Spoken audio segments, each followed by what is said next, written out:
Good afternoon, ladies and gentlemen, distinguished panelists and esteemed guests. Welcome to this critical panel discussion on the intersecting crises across the region, from the Sahel through to North Africa, Sudan, Libya, the Democratic Republic of Congo, the Central African Republic.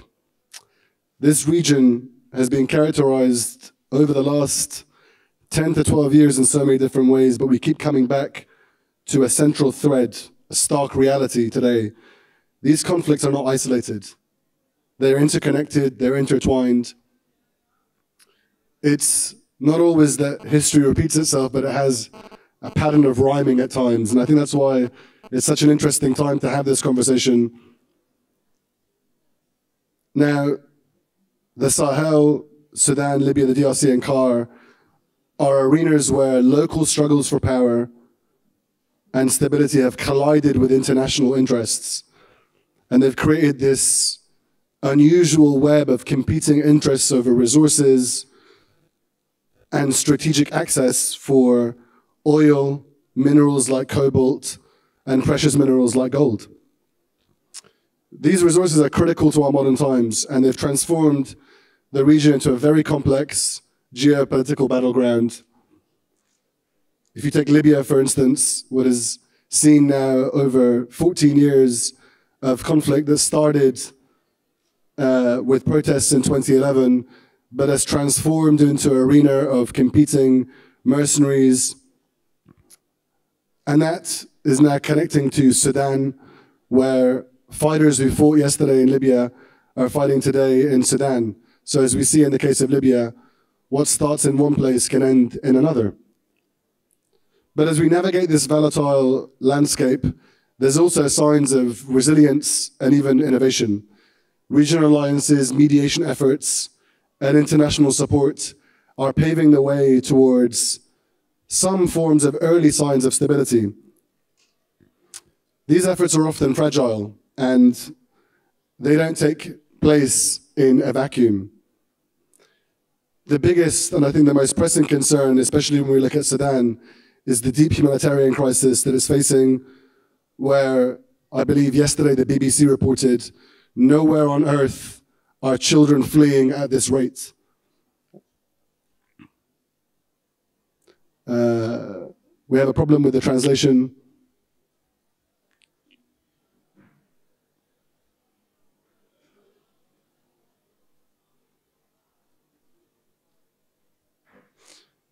I return back to that central point. It's often troubling when I participate in discussions like this at a very high level, a strategic level, that we forget that this is about human life. And the most pressing concern, and that should be the highlight and the central point here, is that this is about the preservation of human life. When you see across all of these countries, these theaters, people on the move, not as, if you watch European media like myself, people crossing the Mediterranean with guns. They're crossing the Mediterranean with spoons. They need to find shelter and food to eat. That is the most pressing concern, I think. But I am delighted to have such a distinguished panelist, a number of panelists, to explore some of the most pressing questions, and I'll go through them with you, just so we can paint some intellectual scaffolding and conceptual scaffolding for this conversation. How can we manage resources more effectively to serve as pathways to peace, not to conflict? If that's what the conflicts are about, how do we transform them from agents of conflict to agents of peace? What role should international powers be playing in stabilizing these regions without undermining their sovereignty?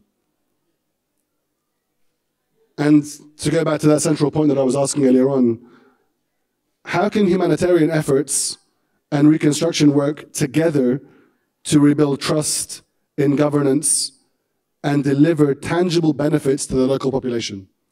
That has to be a key theme. And I encourage you that if any of our speakers don't speak about those things, you're going to have the chance to ask them those questions when we get to the Q&A section towards the end. So our distinguished panelists, they bring a wealth of experience, expertise, and unique perspective to these challenges, and I'm really excited that they're going to be able to guide us through this discussion. We'll begin with Mr. Ziegler to my right from the Central African Republic. Please, the floor is yours, 7 minutes. Merci.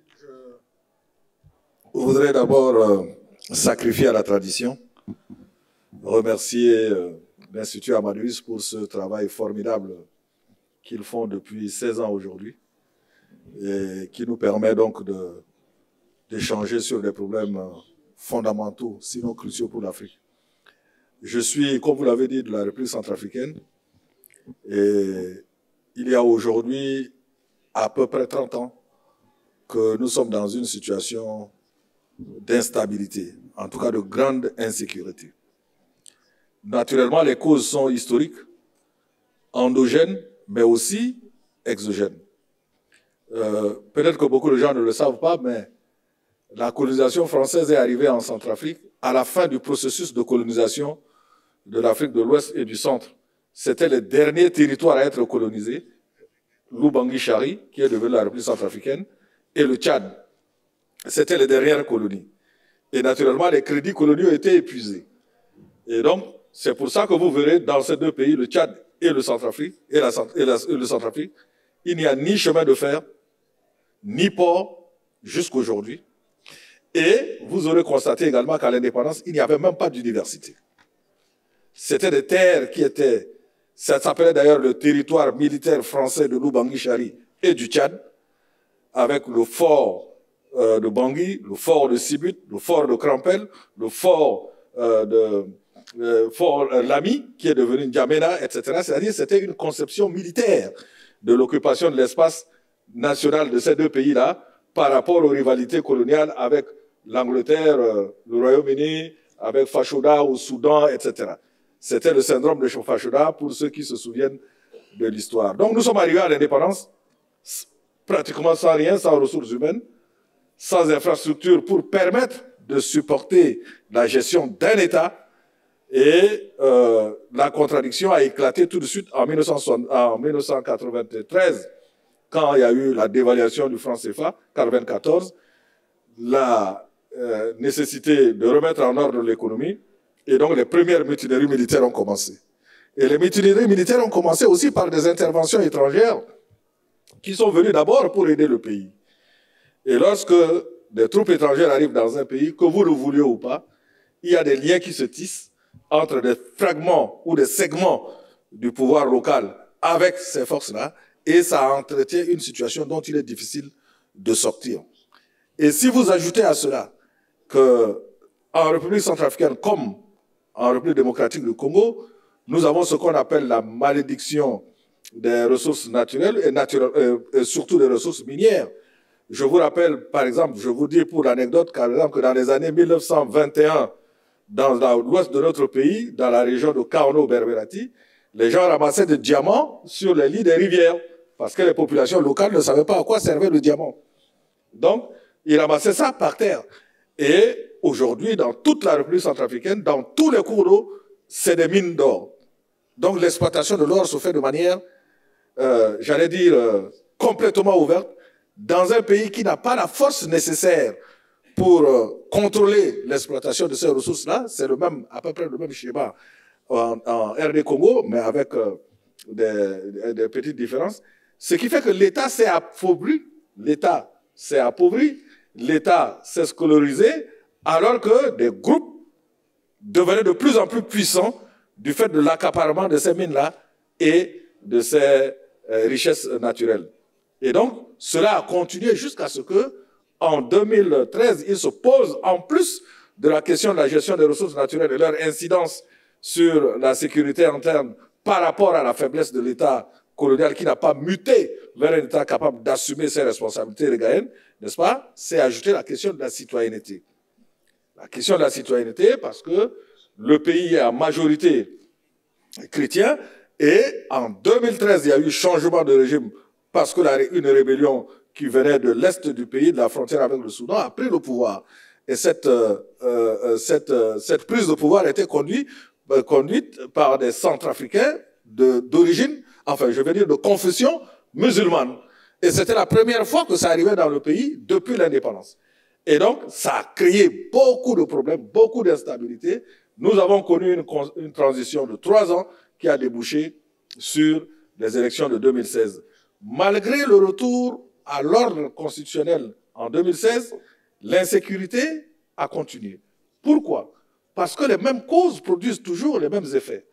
Si l'État n'a pas de contrôle sur l'ensemble du territoire, si l'État n'a pas de contrôle sur des ressources qu'il faut juste prendre pour vendre et avoir du cash, donc les groupes continueront à être plus forts et parfois mieux armés et plus connectés avec les réseaux internationaux de trafic d'armes que l'État et continuent donc à déstabiliser l'État. C'est cette situation que nous vivons dans notre pays depuis un certain nombre d'années. Et il y a eu l'appel de l'État des forces, vous le savez, les Wagner, les Russes, le Rwanda d'un côté.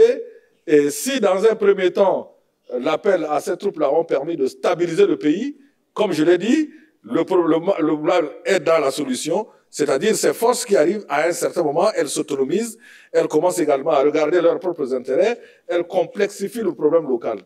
Et si j'ai 7 minutes, je pense que j'en ai déjà épuisé 5, si on me posait la question, aujourd'hui, à l'âge que j'ai, on me dit, qu'est-ce que vous faites si vous arrivez dans un pays ou à la tête d'un pays qui a beaucoup de ressources, donc des convoitises, et où il y aura des problèmes d'instabilité? Qu'est-ce que vous faites? Je veux dire, tout ce que je peux demander aux uns et aux autres, c'est de m'aider à construire une armée. Une armée. C'est trivial, mais c'est le fondement. Si vous n'avez pas de sécurité, si vous n'avez pas une armée capable d'assurer la sécurité dans le pays, tous les projets économiques, toute la vision politique, toutes les politiques publiques vont à l'eau. Et comme disait quelqu'un, il faut que vous ayez une armée capable de défendre votre pays. Parce que si vous n'avez pas chez vous, comme disait Amadou Touani Touré, votre chien, c'est le chien du voisin qui viendra faire la loi dans votre maison. Je vous remercie. Thank you very much for your remarks. We'll move on to our next guest, Mr. Abdelhadi Al-Houaj from the state of Libya. Please. There is a problem, I think, with the translation. It's coming. Jay.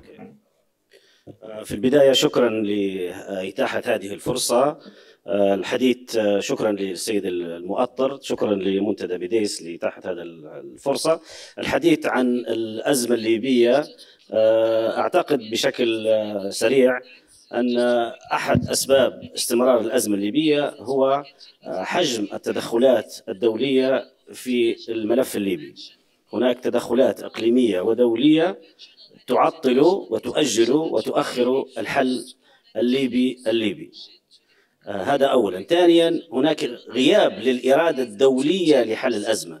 ما يسمى بالمجتمع الدولي يدير الأزمة الليبية ولا يعمل على حل دائم ومنصف ومستدام للأزمة الليبية. نعتقد أن هذه عقبة أساسية في سبيل الذهاب نحو الاستقرار الدائم، ونحو الذهاب نحو سلام الشجعان، ونحو الذهاب نحو التنمية والاستقرار لليبيا وللفضاء المغاربي ومختلف دول العالم.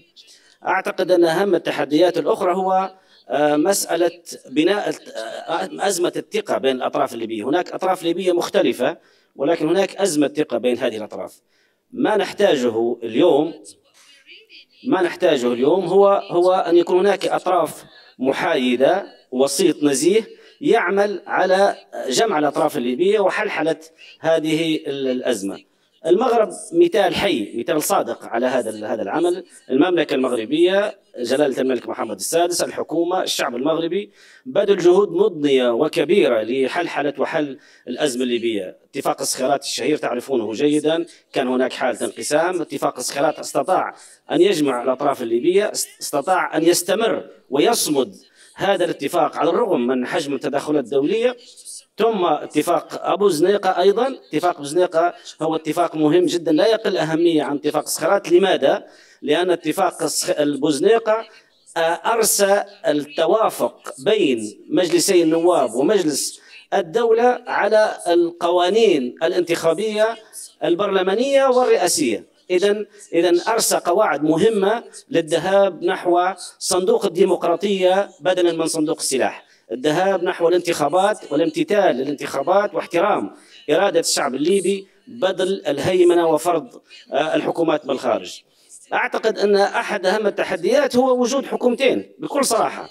اليوم هناك حكومتين، هناك حكومة منتخبة من البرلمان تمثل الشعب الليبي، تمثل إرادة الشعب الليبي، هذه حكومة قانونية شرعية أخلاقية.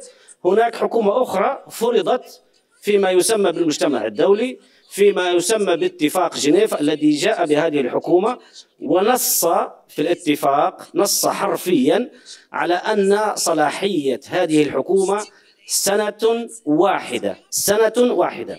وقال الاتفاق بالنص أنه في كل حال من الأحوال لا يجب أن تستمر هذه الحكومة في أجل أقصاه 18 شهرا. اليوم أكثر من 4 سنوات تصرف المليارات، الميزانيات الكبيرة على مناطق محددة وعلى مدن محددة، ويحرم بقية الليبيين من هذه الثروة. أحد أهم مشاكل ليبيا هي التوزيع، عدم وجود توزيع عادل للثروات. التوزيع العادل للثروة هو ضمانة حقيقية وأساسية، توزيع الثروة، توزيع الموارد، وتوزيع المؤسسات. للأسف اليوم المؤسسات والموارد والثروة تتكدس في منطقة واحدة. نحن حكومة منتخبة بالبرلمان برئاسة السيد الدكتور أسامة حماد، كل الحقول النفطية والمؤسسات النفطية هي في إطار الحكومة الليبية، نحن نبسط سيادتنا على أكثر من 80% من ليبيا. كل هذه الثروات يتم حراستها من خلال الأجهزة الأمنية، من خلال القوات المسلحة العربية الليبية بقيادة المشير حفتر. كل هذه الحقول تذهب إيراداتها إلى المؤسسة الوطنية في النفط في طرابلس، ولا يتم الاستفادة منها من كل الليبيين. نحن نريد الذهاب إلى دولة القانون، نريد الذهاب إلى دولة المؤسسات، نريد الذهاب إلى دولة الحريات العامة والفردية، نريد ليبيا بدون سجون سياسية، نريد ليبيا بدون بوابات، نريد ليبيا بدون فوضى سلاح، نريد ليبيا يشارك فيها الليبيين، ليبيا جديدة تشارك فيها كل الليبيين، لا يعاقب الأشخاص على الهوية ولا يعاقب الأشخاص على اللون كما يحدث اليوم. عندنا مدينة مهجرة بكاملها اسمها مدينة تورغا لأنهم يحملون البشرة السوداء. لحد هذا اليوم لم يتم إنصاف هذه المدينة وإعادة الاعتبار لهذه المدينة وإعادة الاعتبار لهؤلاء الضحايا. لماذا؟ لأنهم حملوا على نظام وإلى آخره. اليوم هناك 7 مخيمات، الحكومة الليبية تصرف على هذه المخيمات وهذا واجبها وليس من باب المزاودة. تصرف على هذه المدينة أكثر من 50,000 مهجر. عاد البعض منهم نعم، ولكن الحياة لم تعود كما هي. أعتقد أهم تحديات اللي تواجهها الأزمة الليبية أنه لم يصار إلى مشروع أو بناء مشروع مصالحة وطنية شاملة. نحن رغم كل الجهود، كل الليبيين اليوم يتحدثون عن المصالحة الوطنية، لكننا لم نؤسس حتى الآن إلى مشروع حقيقي، لم نؤسس إلى مشروع للمصالحة الوطنية الشاملة. لم يتم أو لم يصار إلى تأسيس هيئة مستقلة للمصالحة الوطنية. ربما مثال حي وصادق، نحن اليوم نتحدث في المغرب وفي مدينة طنجة نتحدث عن النموذج الإنصاف والمصالحة، التجربة المغربية الرائدة التي استطاعت أن تطوي سنوات الجمر والرصاص. نريد أن نطوي أيضا كلنا سنوات الجمر والرصاص، نريد أن نطوي الآلام والمرارات التي حصلت في ليبيا، نريد أن نذهب إلى سلام الشجعان الذي يجب أن يشارك فيه الليبيين. وهنا استحضر الحكمة الأفريقية التي تقول قد لا نستطيع أن ننسى، ولكن علينا أن نتسامح من أجل ليبيا يشارك فيها كل الليبيين، وعلينا أن نتجرع السم. السم هو المصالحة، السم هو السلام، السم هو سلام الشجعان، السم أن يشارك كل الليبيين، فلتكن فبرايري ولتكن ملكي ولتكن سبتمبري ولتكن تيار الكرامة ولتكن من أي تيار ومن أي لون. الشرط الوحيد هو ألا تستخدم القوة ضد بلدك وضد أهلك والجانب الأساسي حرمة الدم الليبي لا يجب الليبيين يتقاتلوا. أحد أهم التحديات أيضا هو إحنا نعيش في فضاء اللي هو الفضاء المغاربي. نحن نؤكد مجددا تشبثنا بهذا الخيار وبهذا الاتحاد الذي بدأه الآباء المؤسسون في طنجة 1958. هذا ليس طرفا فكريا أو طرفا سياسيا أن ننتمي للاتحاد المغاربي، هو ضرورة تفرضها الواقع وتفرضها التحديات لكي نعمل معا في الفضاء الأفريقي وفي الفضاء المتوسطي وفي الفضاء المغاربي. يجب أن نكون قوة سياسية وقوة بشرية يحسب لها حساب في الخارطة الجيوسياسية الدولية. بشكل أخير المشكل الليبي هو مشكل أفريقي، والحل يجب أن يكون أفريقيا، ونعول على أفريقيا ونعول على الدور الأفريقي لحل الأزمة الليبية. وأفريقيا قادرة وتستطيع أن تقوم بدور فاعل ومهم. أفريقيا الجديدة التي لا تطلب المساعدة، أفريقيا الشريك. وحدة ليبيا هي ليست محل المساومة، استقرار ليبيا هو ليس محل المساومة. العمل معا كأخوة ليبيين هو مشروعنا وهو ديدن الحكومة الليبية. واليوم لعلكم لاحظتم حجم الإعمار وحجم التنمية، لأن اليوم عندنا معركة جديدة. كنا نواجه الإرهاب الأعمى والرايات السود والمجموعات الإرهابية. اليوم عندنا معركة أخرى هي معركة محاربة الفقر ومعركة التنمية والعمار والتقدم الذي نصر على أن نستمر فيه. شكرا لكم.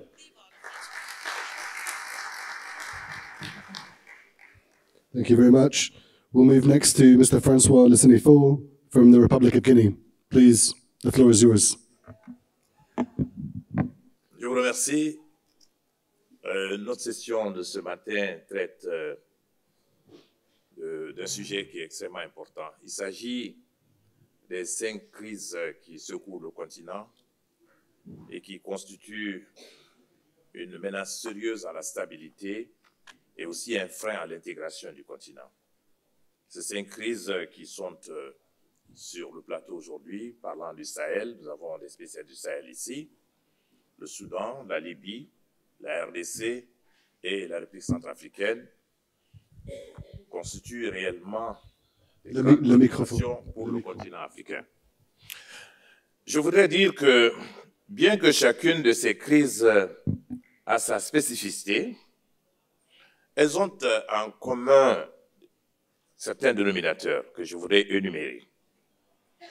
D'abord, ces crises sont la conséquence d'une mauvaise gouvernance, ce qui a entraîné la faillite de l'État pour la plupart d'entre eux. J'ai servi en République centrafricaine. La Libye est un cas. Il y a eu la faillite de l'État due au fait que la gouvernance n'a pas été ce qu'on aurait souhaité pour ces pays. Et conséquemment, il y a eu la prolifération de groupes armés, de groupes, on les appelle gracieusement dans certaines parties du continent, des politico-militaires. J'ai entendu ça pour la première fois en République centrafricaine, lorsque j'étais représentant spécial à la République centrafricaine. On appelle des groupes armés des politico-militaires, mais en fait qui n'ont aucun agenda politique. Mais on les appelle comme ça. Il y a aussi, il faut souligner, l'interférence extérieure dans la plupart de ces crises, naturellement liée à la convoitise sur les ressources naturelles dans ces différents pays, parce que tous ces pays qui sont en crise sont des pays qui ont des richesses énormes. Quand on prend la Libye, quand on prend la République centrafricaine, le Sahel ou la RDC, ce sont des réservoirs importants de ressources naturelles. Il y a aussi l'incapacité, il faut le dire, on l'a constaté, de l'Union africaine et des communautés économiques régionales à pouvoir adresser ces crises et à trouver des solutions pour chacune de ces crises. Mais si ces crises ont des causes et des déclencheurs divers, il convient de les traiter, parce qu'il est inquiétant que nous ne puissions pas trouver de solution jusqu'aujourd'hui, et le risque est que ces crises peuvent interférer sur la stabilité des États voisins. D'où la nécessité pour l'Union africaine de mettre tout en œuvre pour que nous puissions trouver des solutions à ces différentes crises. Il faudrait ajouter aussi, pour certains cas, les changements anticonstitutionnels qui sont survenus dans certains pays, notamment au Sahel, dans certains pays du Sahel, et qui ont encore compliqué davantage la situation de ces pays. Il est urgent donc que l'Union africaine et les communautés économiques régionales redoublent d'efforts pour revoir leur architecture de paix et de sécurité, parce qu'il s'agit réellement de cela. Et il est important donc que nous puissions le revoir ensemble et surtout faire en sorte que l'Afrique puisse avoir mobilisé elle-même les ressources nécessaires qui peuvent nous permettre de régler ces problèmes, parce qu'on ne peut pas toujours compter sur l'extérieur pour venir régler nos propres problèmes. Aussi longtemps que l'Afrique dépendra du monde extérieur, nous ne trouverons jamais de solution à nos problèmes. Je crois que le frère de Libye a trouvé tout à l'heure la solution en disant qu'il faut une solution africaine. Et c'est nous autres Africains, c'est nous qui devons nous mobiliser pour trouver cette solution. Aujourd'hui, il est évident que le reste du monde est préoccupé par d'autres problèmes géostratégiques à certains points du monde. Et ces crises qui commencent à dormir, qui sont là depuis des années, intéressent très peu le reste du monde. On l'a senti au cours des dernières années. Quand on a vu l'Ukraine, tout le monde était sur l'Ukraine. On a oublié qu'en Afrique, il y a des crises qui perdurent et qui méritent d'être vraiment traitées et auxquelles il faut accorder la plus grande attention. Le continent doit compter avant tout sur ses propres forces pour que le chaos qui est annoncé ou qui est dit dans le titre concernant le Sahel, le Soudan, la République démocratique du Congo, la RCA, nous devons tout faire. C'est en conclusion ce que je vais dire, afin de garantir que un ordre africain puisse émerger du chaos actuel que ces pays connaissent. Je vous remercie.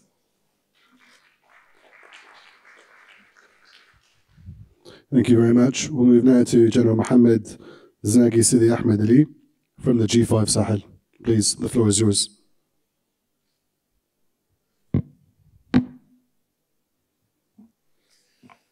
Merci infiniment.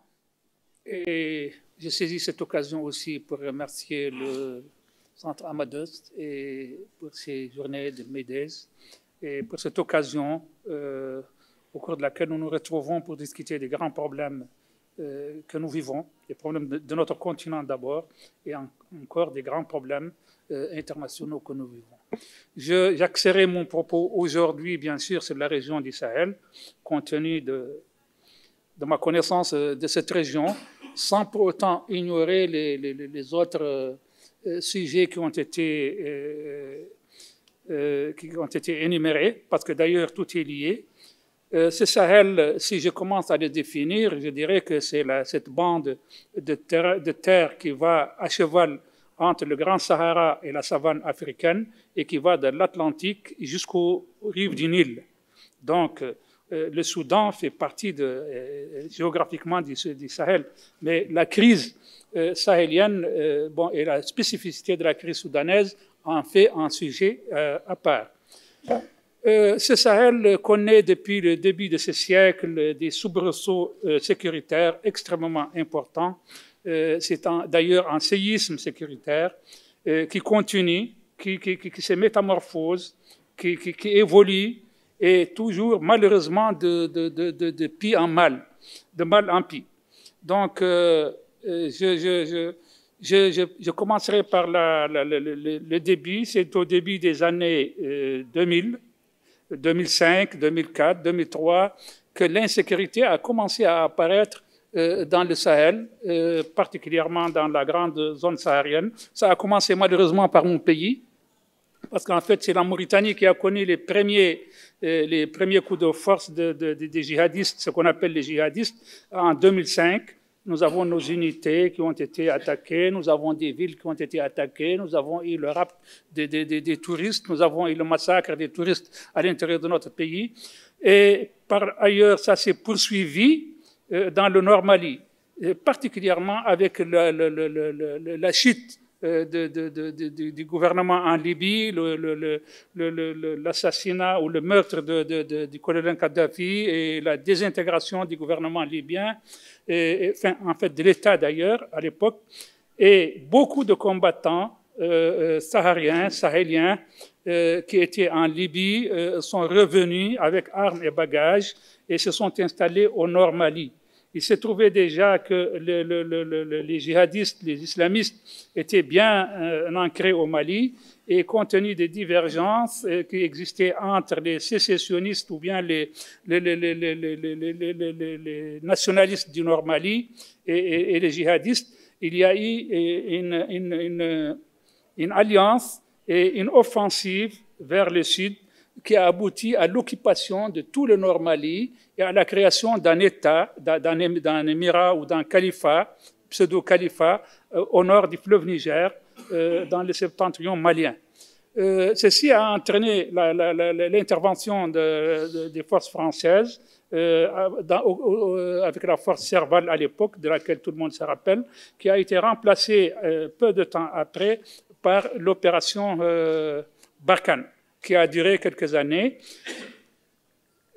Pour aller vite et compte tenu que le temps ne nous permet pas de rentrer dans tous les détails, les populations attendaient beaucoup de résultats. Malheureusement, les résultats n'étaient pas au rendez-vous. Avec la présence de Barkhane et la présence de la MINUSMA pendant quelques années au Mali, les populations étaient tellement impatientes d'avoir des résultats et la gouvernance était tellement mauvaise à l'époque que ça a évolué et qu'il y a eu un changement anticonstitutionnel qui a abouti à l'éviction de l'ancien président qui était en place et à l'arrivée d'une nouvelle équipe militaire qui a voulu avoir des résultats tout de suite. Et pour ça, il y a eu un changement d'alliance. Il faut dire que ce problème, à partir du Mali, a évolué vers les pays voisins, particulièrement vers le Burkina Faso et vers le Niger, qui eux aussi ont commencé à connaître de l'insécurité. Et surtout, il y a eu deux insécurités, une qui vient du Nord Mali et l'autre qui venait de la frontière avec le Nigeria, avec Boko Haram et autres, l'État islamique. Et il y a presque une jonction au niveau des trois frontières, Niger, Mali, Burkina Faso. Entre-temps, il y a eu, devant ce constat, il y a eu la création d'une organisation qui s'appelait le G5 Sahel, entre 5 États du Sahel qui ont les mêmes problèmes et qui voulaient mettre en commun leurs moyens pour faire face à leurs problèmes, aussi bien d'insécurité que de développement. C'était le Tchad, le Niger, le Burkina Faso, le Mali et la Mauritanie.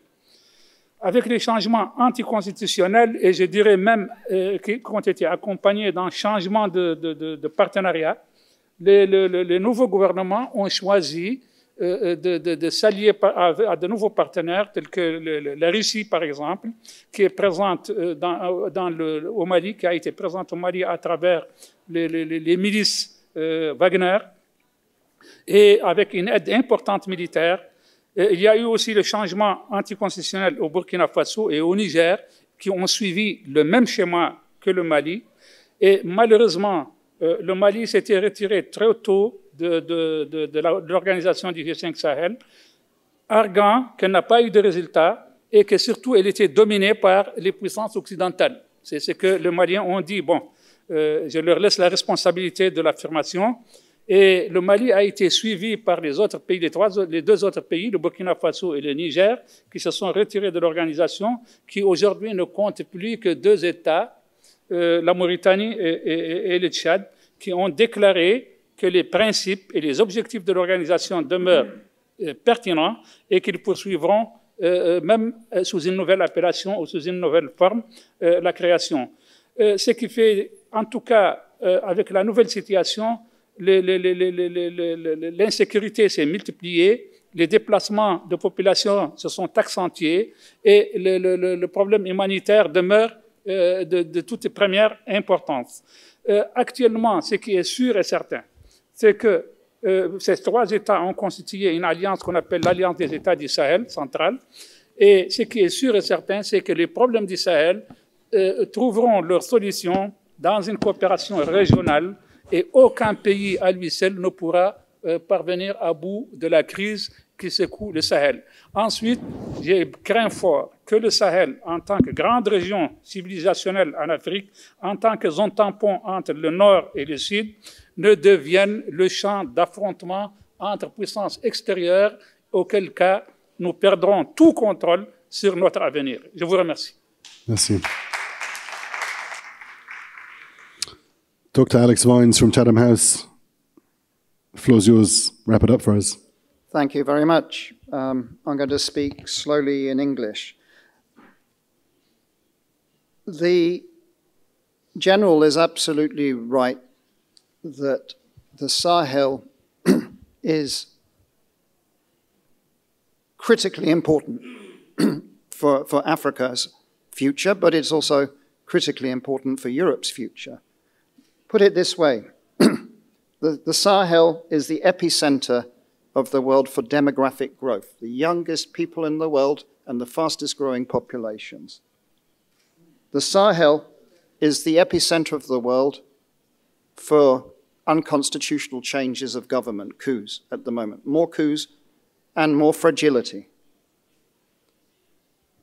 The Sahel is the epicenter of climate change, the hottest countries in the world, and global warming is happening in the Sahel. The Sahel is the epicenter of global terrorism. 47% of all deaths to terrorism were last year in the Sahel. You cannot ignore the Sahel. It is Morocco's ne'er abroad, it's Europe's ne'er abroad. So what we've heard is about the fragmentation of the West African region, ECOWAS. As you have heard from the General, there are now 3 states that are preparing to leave ECOWAS. There is a summit next month to decide on the pathway for the departure of Mali, Burkina Faso, and Niger. They will be gone. They will have left ECOWAS, CEDEAO, in January next year. There will still be the West African Economic Monetary Union. Those AES states, the Sahelian 3, will remain in there. But there is a problem that they will not be able to freely travel to the countries that are not part of the West African Economic Monetary Union.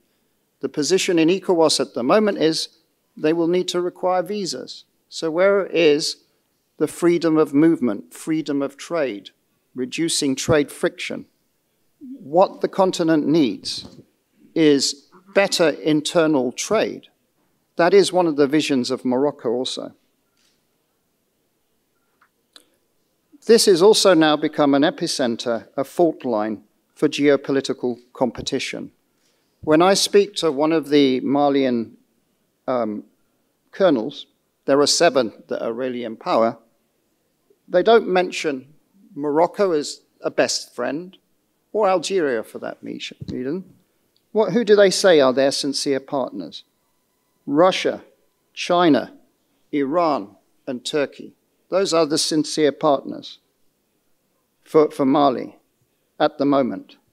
And so this is opening the issue of multipolarity. What we're seeing is a reframing of international relations and partnerships. And so the traditional partners are on the retreat, or they've been told to go. So good example, France was told that Chad announced that France was no longer military welcome 2 days ago. So where others retreat, new or renewed partnerships exist. And so we are moving into a much more complicated region of which Iran, Turkey, the United Arab Emirates are going to be in competition with Morocco and traditional partners that are in the region. One of the problems in the region, in my view, on the Sahel, has been that over the past decade, there have been a proliferation of strategies focused on the Sahel, but most of them have been focused on supporting state actors. And His Excellency Francois mentioned one word or 2 words that are fundamental for the crisis: lack of good governance. So what we've seen is increased security training for states that the majority of the population see as illegitimate, not bringing prosperity, not bringing peace. It goes to the point that our colleague, Excellency Martin, mentioned about natural resources. And this is my last point I think I want to make, which is that the DRC, Central African Republic, the Sahel, we're seeing a repeat of a pattern we saw 20 years ago, that there's increased competition over natural resources. They can be gold or diamonds, but the future resources that everybody are wanting for the energy transition, for example, are lithium, are cobalt, actually copper. Why is President Biden of the United States, his only trip to Africa is next week to Angola? It's because of a strategic corridor, the Lobito Corridor, which is about getting particularly the minerals of the Democratic Republic of Congo to the coast, Lobito, and then into the Atlantic and on the supply chain. So it's about supply chain resilience. We are now seeing, I think, the African continent becoming central for what could well be the equivalent of oil for the 21st century. And that makes places like the Democratic Republic of Congo increasingly important. It will be becoming like the Gulf states and Saudi Arabia were for the last 50, 60, 70 years. And so the question, I think, is how do African states and regions manage fragmentation, an emphasis on bilateralism when all the actual solutions are multilateral?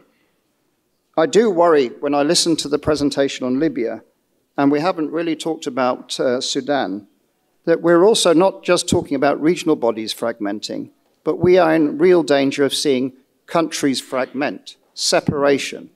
Is that what we want? I'm not so sure. I hope you ask some questions about that. Thank you. Thank you very much, Alex. I'm going to use the privilege as the moderator to speak about Sudan because it hasn't been raised. And I said again at the beginning of this, Sudan is probably one of the catastrophes of our generation. And regretfully, because of what is happening in other places in the Middle East, it takes so little attention, but it really is brimming up. And all of the dynamics that Alex has mentioned and our other panelists have mentioned are key critical factors. What happened in Libya with the arrival of the Wagner Group and Russian mercenaries in Libya that now use Libya in its frozen, divided situation that Mr. Houej mentioned earlier on. The delivery of weapons from Libya, from Syria via the United Arab Emirates into Libya, the delivery of natural resources like petrol into Sudan has made that conflict viable. And the honest brokers aren't there to end that conflict. And the bandwidth, frankly, let's be speaking about multilateral bodies, the bandwidth isn't there either at the UN Security Council. It seems like we're kind of paralyzed at both the multilateral level and at the bilateral level. So I think there is a real danger, as I think Alex said, of that fragmentation happening. But let's not forget, Sudan sits in a place that connects multiple places. And what happens in Sudan going north into Europe, also in the Horn of Africa, also into the Sahel. So it really is a disastrous situation, but a perfect storm that exemplifies why the region is so tightly knitted together. I'm going to bring it and open it up to the audience for questions and answers. If you have a question, please raise your hand. We'll go here, over here, and over here. Someone has a microphone? State your name and give the question. Bonjour tout le monde. I want to ask my question in French. Go ahead. Okay. Bonjour tout le monde. Je m'appelle Moussa Mohamed Djibrine, étudiant à l'Université internationale de Rabat. Merci à tous pour ces riches présentations. Et ma question sera axée essentiellement sur la situation sécuritaire au Sahel.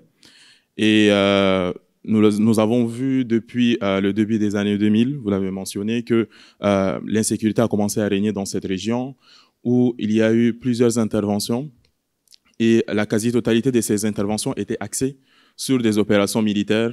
Quand je dis cela, je pense à Pan Sahel, Serval, Barkhane, et l'une des seules, ou si ce n'est la seule organisation qui a vraiment essayé d'intégrer d'autres dimensions au-delà de l'aspect sécuritaire, c'était le G5 Sahel, et qui a malheureusement échoué, si on peut le dire ainsi. Alors moi, ma question est de savoir, ne serait-il pas temps de penser à une autre méthode au-delà de l'aspect militaire, à d'autres méthodes de résolution des conflits? Parce que nous avons vu que depuis une décennie, l'insécurité règne, la violence règne. Au-delà du Sahel occidental, maintenant, la menace terroriste s'est avancée jusqu'au golfe de Guinée. Donc, ma question est de savoir, est-ce qu'il n'est pas temps de penser à une autre méthode au-delà de l'aspect sécuritaire pour la résolution des conflits? Merci. Je pose à bonjour, moi c'est Rodouane Mohamed. Alors ma question, elle est spécifiquement qui touche au Soudan, parce qu'aujourd'hui c'est l'une des crises où tout est à feu et à sang. Alors je voudrais savoir, l'Union africaine a développé un concept qui dit les problèmes africains aux solutions africaines. Où en est-elle? Et ma deuxième question est, pourquoi pas l'architecture africaine de paix et de sécurité n'a pas toujours d'effectivité? Je vous en remercie. Bonjour à tous, je m'appelle Yohan Albin Chipo Ibarra, étudiant à Junia Maroc, à Rabat, et j'ai deux questions. Premièrement, pensez-vous que la situation instable des pays actuels, par exemple la RDC, qui connaît aujourd'hui un génocide qui dure depuis plus de 30 ans, est-elle à l'avantage des pays occidentaux? Parce que, par exemple, les régions comme celle de Goma qui sont attaquées sont des régions qui sont riches, par exemple, en diamants. Et quelles sont les mesures à prendre pour nous, les Africains, pour trouver des solutions et aller de l'avant?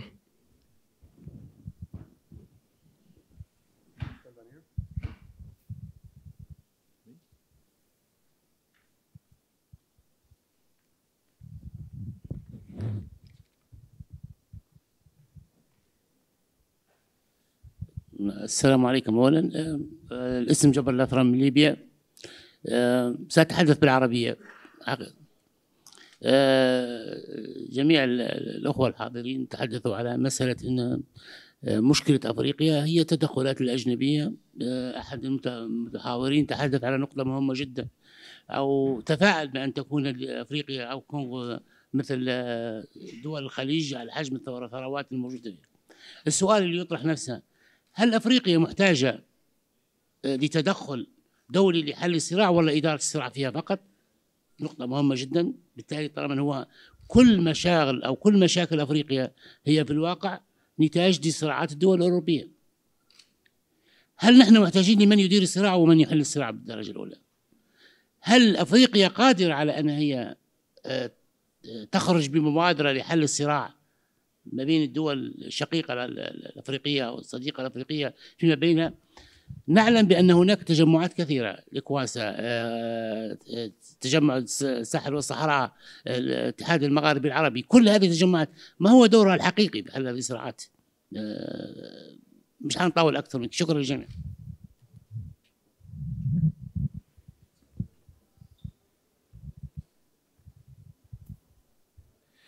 تحية عالية. دريس دراوير، رئيس الرابطة الدولية لحقوق الإنسان. نشكر كل الأساتذة الذين قدموا عروضا قيمة. سؤالي موجه للدكتور عبد الهادي الحويج، وزير الخارجية والتعاون الدولي بدولة ليبيا.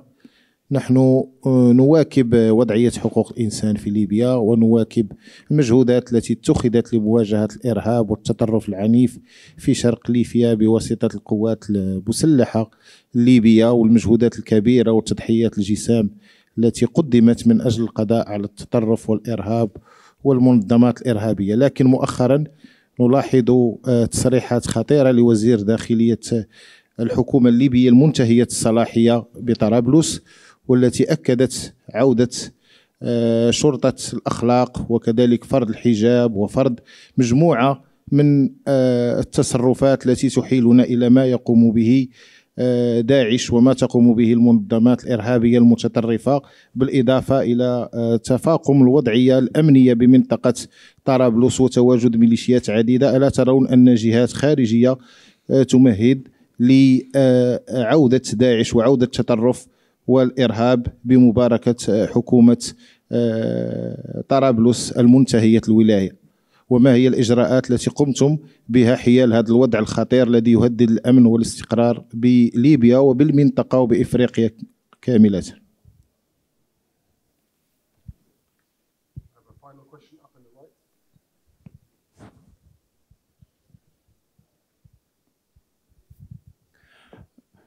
Bonjour, Messieurs, Excellences. Je vous remercie infiniment pour les éclaircissements que vous avez apportés ce matin. Ma question, étant donné que l'Afrique est un continent très riche, dans tous les sens, avec ses humains, avec ses richesses, etc., n'est-il pas temps aujourd'hui à ce que l'Afrique dépasse les conflits et s'unit pour faire un continent à l'instar de l'Europe pour développer l'économie, développer les ressources humaines, développer les richesses, au lieu de passer le temps maintenant dans ce conflit. Bien sûr, il y a l'Union africaine. Et une autre question, est-ce que cette Union africaine n'est pas capable justement de régler ces conflits pour avancer et pour faire du continent vraiment un continent brillant, parce que l'Union est capable. L'Afrique est capable de devenir une grande puissance, elle est très capable, mais il faut qu'il y ait une volonté pour vraiment dépasser toutes ces banalités. Merci.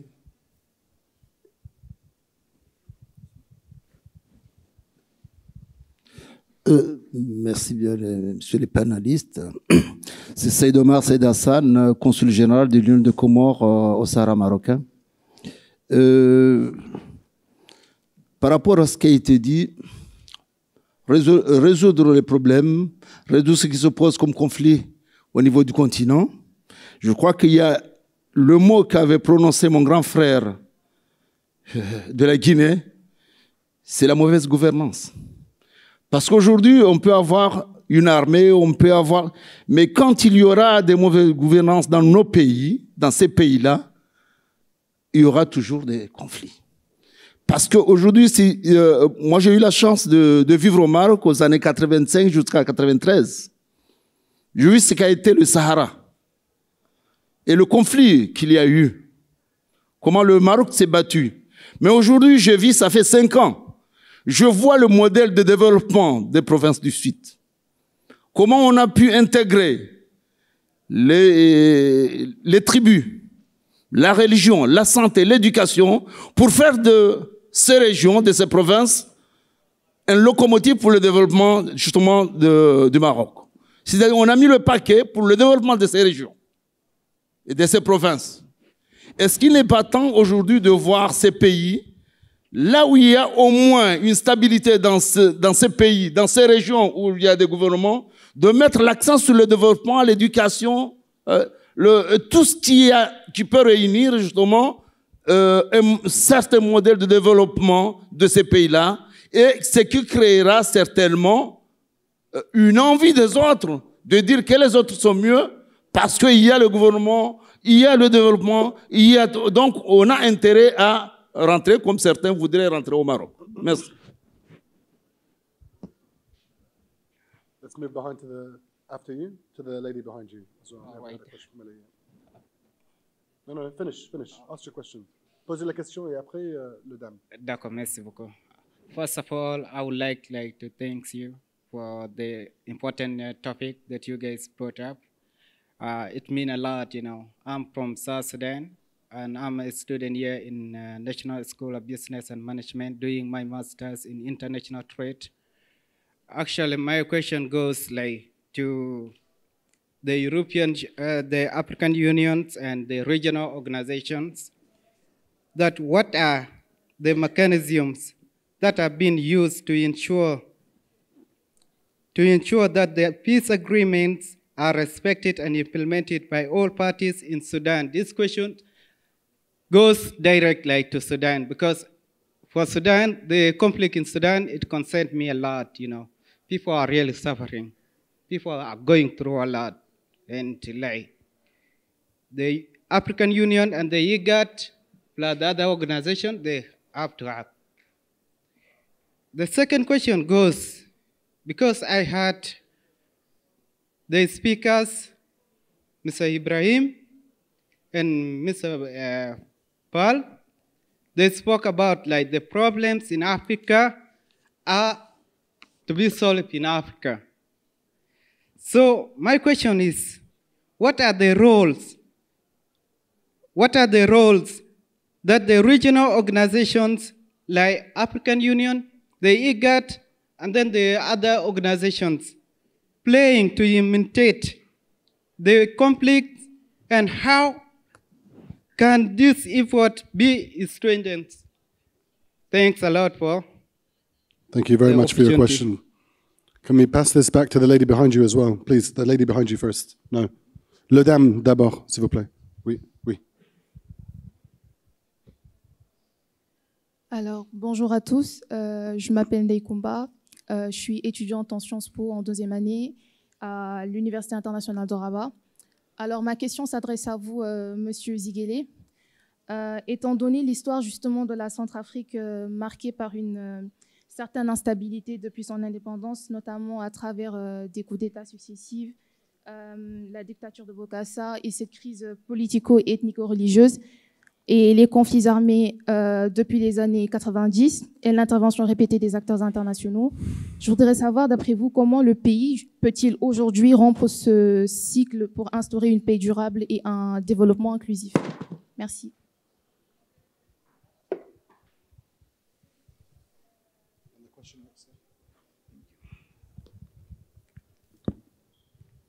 Good afternoon. My name is Emmanuel Silame, chargé d'affaires embassy of Liberia in Morocco.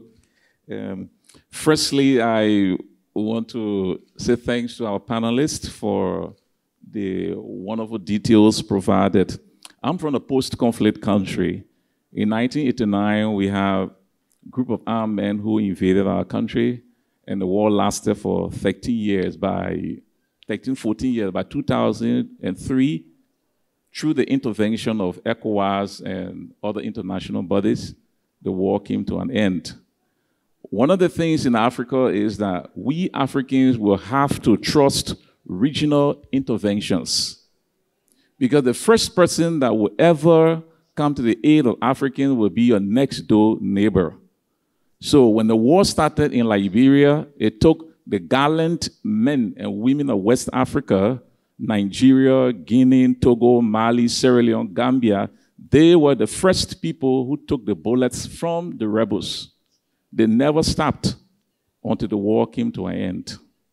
So Africans must be able to trust regional interventions. We should trust the messengers, because our inability to discount them and dismiss them, hoping that change will come, change will certainly not come. My question is this. Today, in the post-Cold War, Africa maintains multilateral cooperations with the whole world. Africa, China, Africa, US, Africa, France, Africa, Italy, Africa, Russia, so on and so forth. All of the countries we mentioned that are involved, whether it's directly or indirectly in these African countries, we maintain multilateral cooperations with them. This is my question.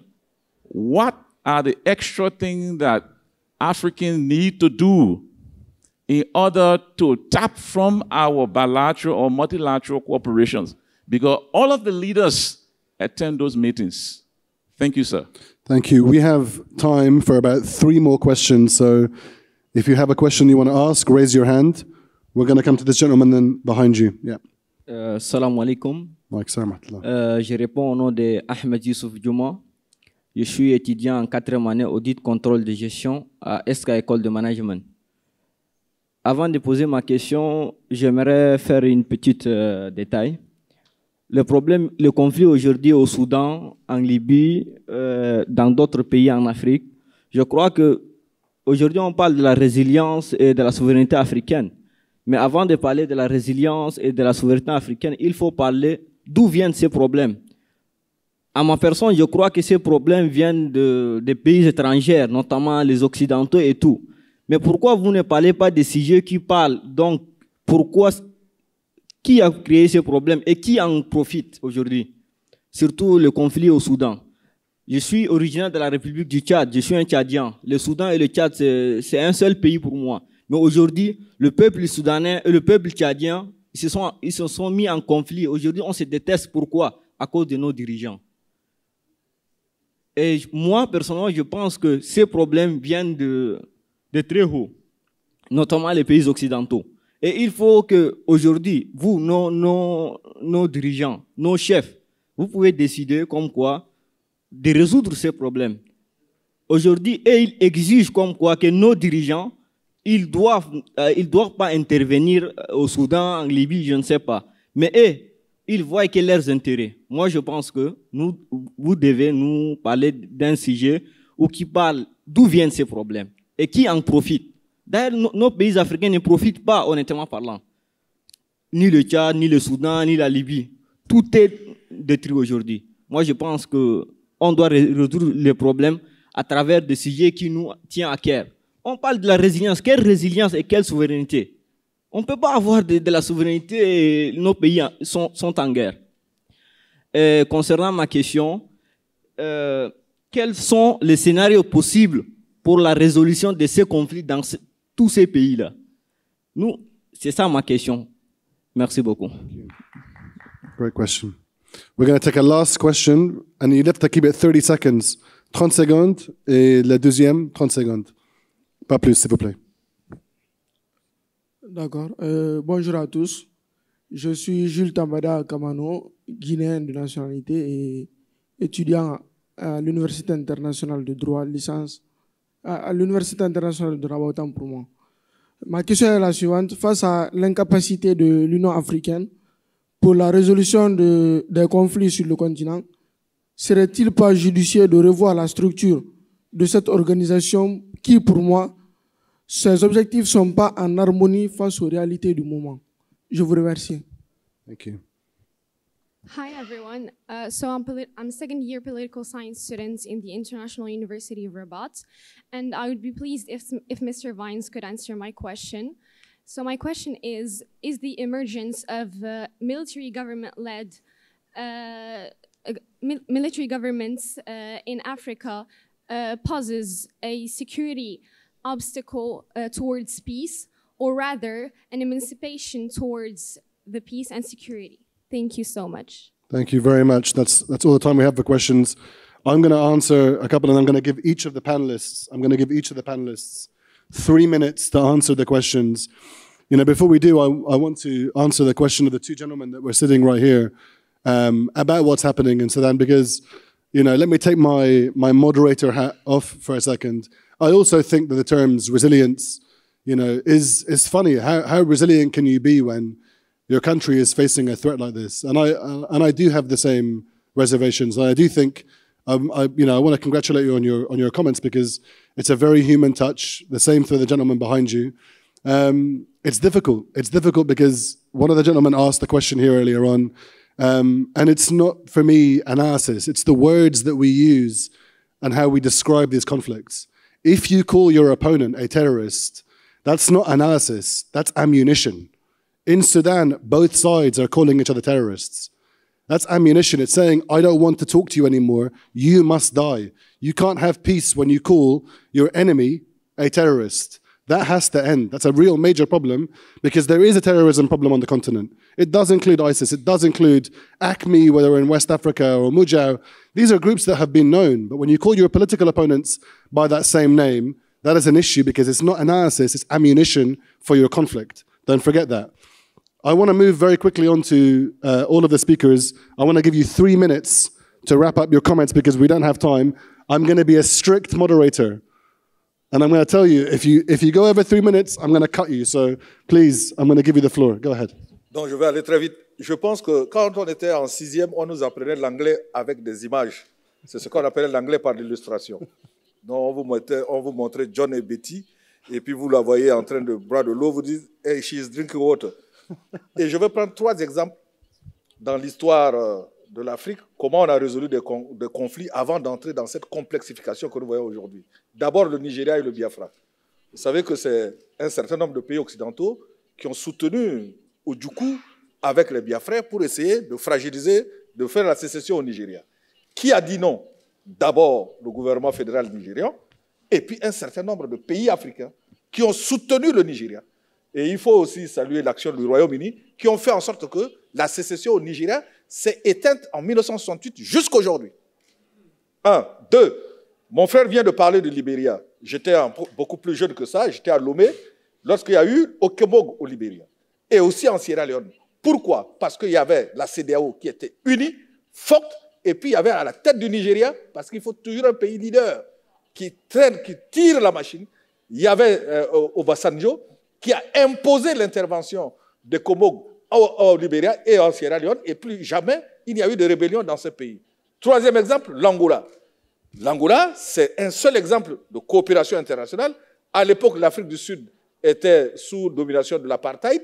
C'est les éléments de l'apartheid qui ont soutenu l'UNITA et Savimbi. Et de l'autre côté, vous aviez les Russes et les Cubains et un certain nombre de pays africains qui ont soutenu le MPLA qui a fait la paix, qui a pris le pouvoir et qui aujourd'hui a fait que l'Angola est en paix. 3 exemples différents. Ça veut dire qu'il y a un mixage d'un leadership régional très fort. C'est pour ça que les communautés économiques régionales sont l'avenir, sont la solution pour les problèmes dans nos pays, parce que tous les pays n'ont pas la même force. Mais Dieu a fait que dans chaque région, il y a un pays qui est fort, ou 2. Et ça permet de gérer les choses. Comme dans une famille, il y a un grand frère qui doit aider les petits frères et autres à se calmer. Ça, c'est 2. De 2, il y a également le fait que aujourd'hui, en Afrique, dans nos pays, la solution de dire les crises, on le dit, sont créées par des interventions extérieures, mais les interventions extérieures ne cesseront jamais en Afrique. Ne cesseront jamais en Afrique. Je reviens à la guerre du Biafra. Quand il y avait la guerre du Biafra, les armes transitaient par un certain nombre de pays que je ne peux pas citer aujourd'hui. Donc, quand il y a une crise, il y a toujours des complicités. Et les complicités sont des pays voisins. Mais il faut qu'il y ait une volonté politique forte, une organisation régionale forte pour imposer la solution. Je reviens en Centrafrique. Le problème en Centrafrique, il y en a 2. Toutes les interventions qui se sont faites en Centrafrique, il n'y a pas eu une volée de création de forces de défense et de sécurité vraiment capables de se prendre en charge.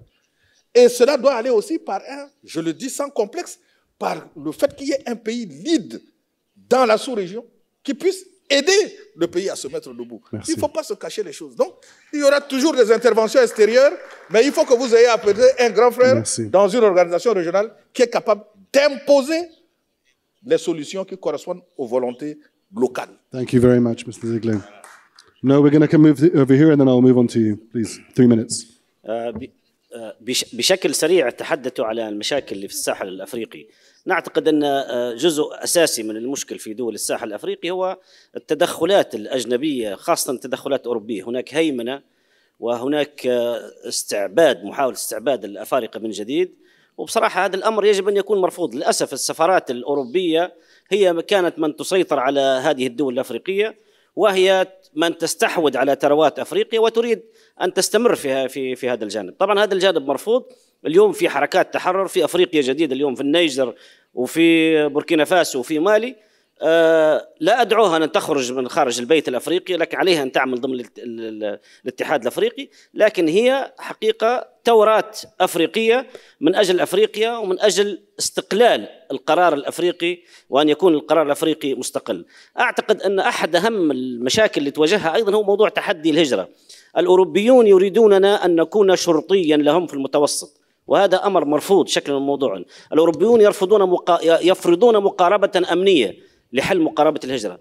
نحن مع مقاربة تنموية لحل إشكالية الهجرة على الأطراف الثلاثة، دول المقصد ودول العبور ودول الثلاث الدول الأوروبية والدول التي تمر منها حركات الهجرة ودول المصدر.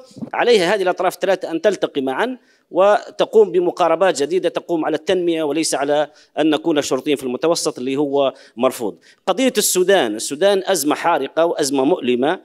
حكومتي وحكومة بلادي برئاسة الدكتور أسامة حماد قامت بجهد جبار. نحن الدولة الوحيدة، ونقولها بكل تواضع، الدولة الوحيدة التي سمحت لأكثر من 200,000 نازح ومهجر من السودان الذين هربوا من ولايات الحرب.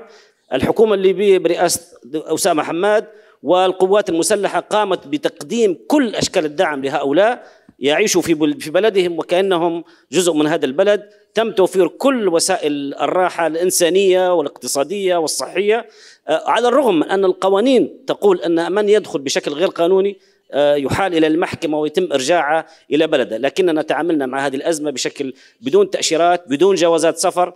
كل هؤلاء تم استقبالهم في كنف الاحترام إلى آخره. هل ممكن أن يكون الحل أفريقيا؟ نعم. علينا أن نستبدل سياسات الهيمنة بالتعاون، علينا أن نستبدل سياسات لغة السلاح.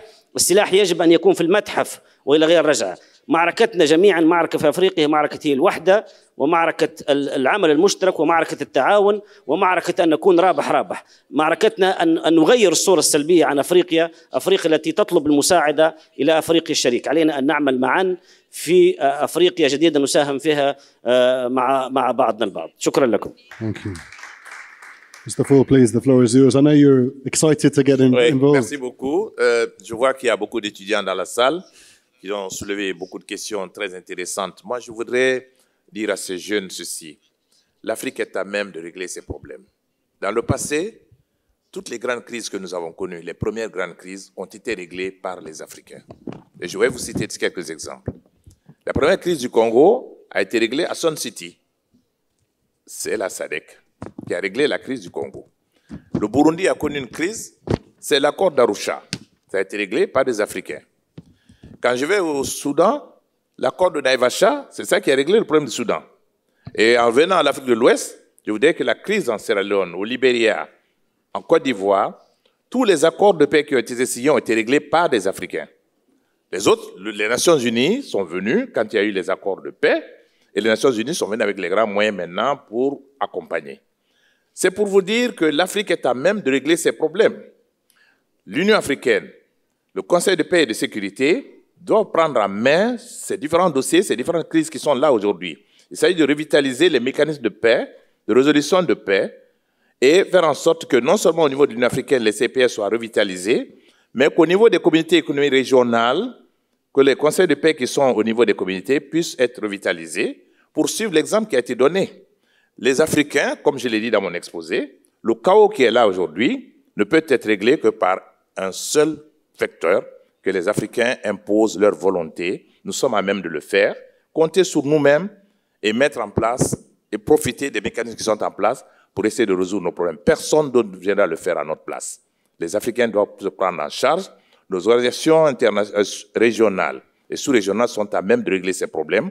Si j'ai donné les exemples des premières crises, c'est dire que ce qu'on a fait hier, on peut le faire encore aujourd'hui. Il faut une volonté politique forte de nos dirigeants et que nous puissions nous engager, mobiliser les ressources nécessaires nous-mêmes pour venir à bout de ces crises, que ce soit en Libye, en RDC, en République centrafricaine. J'ai passé des années en République centrafricaine. J'ai été mêlé à plusieurs crises en Afrique. Je sais que les Africains sont à même de régler ces problèmes. Voilà ce que je peux dire. Et la jeunesse doit pouvoir le savoir. Nous devons nous y mettre. Et je pense que la volonté politique nous aidant, on pourra régler ces problèmes. Thank you very much. General Mohammed, the floor is yours. Merci infiniment. Moi, pour ma part, je répondrai essentiellement à deux questions. La première concernant le Sahel. Quelqu'un a dit, n'est-il pas temps de passer à une méthode autre que la méthode militaire? Ce n'est pas le moment, mais vraiment, on y a pensé dès le début. Je vous prends l'exemple du G5 Sahel. C'est une organisation qui a 4 départements de développement et un développement défense et sécurité. Malgré le fait que la sécurité a pris le pas sur le reste, mais nous avions un département gouvernance, nous avions un département infrastructure et nous avons un département résilience et droits humains, plus en dernier lieu un département défense et sécurité, mais qui a donné des résultats meilleurs que les autres. Nous avions un projet de route transsahélienne qui va de N'Djamena à Nouakchott, d'un chemin de fer, d'une compagnie aérienne, énormément de projets dans le domaine des infrastructures et beaucoup de projets surtout dans le domaine de la résilience et des droits humains. Mais avec les changements anticonstitutionnels qui ont eu lieu, 3 pays nous ont quittés. Ils ont créé un mini G5 Sahel qui s'appelle l'AES et malheureusement qui a choisi la voie, jusqu'à présent en tout cas, la voie prépondérante, c'est la voie des militaires. Mais je suis sûr qu'ils reviendront ils seront obligés de revenir à d'autres méthodes de développement surtout et d'intervention humanitaire. En plus, vous savez, les problèmes dans notre région sont des problèmes essentiellement de gouvernance. Et cette gouvernance, c'est le vivre ensemble. Tant que nous n'avons pas eu cette notion de vivre ensemble, nous ne serons jamais en paix. Il faut cesser de croire à ces démocraties de majorité. Tant qu'on cherche, il y a une majorité qui écrase une minorité, il y a une région qui écrase d'autres régions, l'Afrique ne sera pas en paix. Il faut faire la démocratie, disons, participative, la démocratie équilibrée, la démocratie des minorités, du respect des minorités pour que chacun se sente à l'aise dans son pays et dans sa région. Nous avons malheureusement hérité de cet État centralisé, fortement centralisé, à l'image de la France. Alors pourquoi les pays anglophones vont mieux aujourd'hui que les pays francophones? C'est parce qu'il y a une décentralisation meilleure, il y a une gouvernance meilleure, il y a un respect du local meilleur, il y a un respect du traditionnel meilleur. Mais nous, on est centralisé, tout se fait à la capitale et tout se fait au profit d'une majorité et d'une élite appartenant à une majorité parfois ethnique et régionale. Malheureusement, c'est ça. Il faut changer de méthode. Deuxièmement, je vais parler un peu de la résolution des conflits par l'Union africaine et par les organisations africaines. Messieurs, sachez que l'Union africaine est financée de l'extérieur aujourd'hui. Le fonctionnement de l'Union africaine n'est pas africain. Quand les fonctionnaires sont payés par l'Union européenne ou sont payés par des financements extérieurs, elle ne va pas résoudre les problèmes africains. Je ne parle pas des interventions militaires. À chaque fois qu'il y a une intervention militaire, l'Union africaine demande à ce qu'on lui finance à 85 à 95% d'intervention militaire. Pourquoi l'Union africaine n'a pas intervenu au Mali?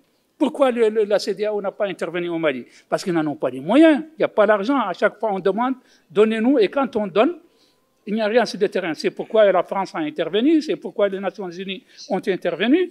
L'Union africaine n'a pas été au rendez-vous. Il y a certains pays qui ont pris l'initiative et qui ont été au rendez-vous, tels que le Tchad, par exemple. Le Tchad a envoyé ses hommes mourir au Mali, pour le Mali. La force conjointe du G5 Sahel a fait du travail, peut-être pas du travail attendu, mais elle a fait du travail. Donc, il faut être maître de ces financements avant de pouvoir agir sur la réalité sur le terrain. Merci. Je vous remercie. Merci. Alex, please. Thank you. 3 points, 3 minutes. The first is we need more developmental states on the African continent. Goes back to the point about governance that we've heard about. And so engagement must move beyond protecting elite interests, as we've heard, and over-relying heavily on foreign security actors. So what I would argue is emphasizing development efforts alongside security is a much more effective strategy to combat violent extremism. The General's just been talking about that. So human security is central for stabilization. Second point, nobody has good policies, strategies, a toolkit to deal with the morass of Libya or Sudan at the moment. We do not have it. We don't know what to do, actually, in terms of international partners and how to avoid the fragmentation of those two states. We're also not good at dealing with no-win, no-war situations. Central African Republic, Democratic Republic of Congo. The old toolbook, the old rule book of DDR, SSR, so security sector reform, demobilization, and reintegration, they're not working. So we need to rethink these things. Third point, each junta is different. The reasons how they came about and staged their coups have different reasons. So Gabon is very different from Mali, Mali is very different from Guinea, and so on. So one size does not fit all. So we need to be very nuanced in this. What I would agree with you is that the reason for the Burkina and Mali coups originally was because of endemic insecurity and poor governance. They were, in a way, revolutions, in a sense. The problem is they're not delivering the security and the development that people want. And so there is a sense of buyer's remorse moving in. And this is, I think, going to be the challenge, which is why the General said that he can see a future where actually the AES countries rejoin ECOWAS in the future. It is about African solutions, absolutely. but I don't think non-constitutional changes of government, coups, unaccountable military people are going to be the final solution to the development and security needs that we really need to think about. Thank you very much. Thank you, Dr. Alex. I'm going to wrap this up. Thank you so much. I want to thank our distinguished panelists. I want to thank you also in the audience for giving us your thoughts. Please give everyone a warm welcome and a warm thank you. And we'll see you next year. Thank you so much, guys.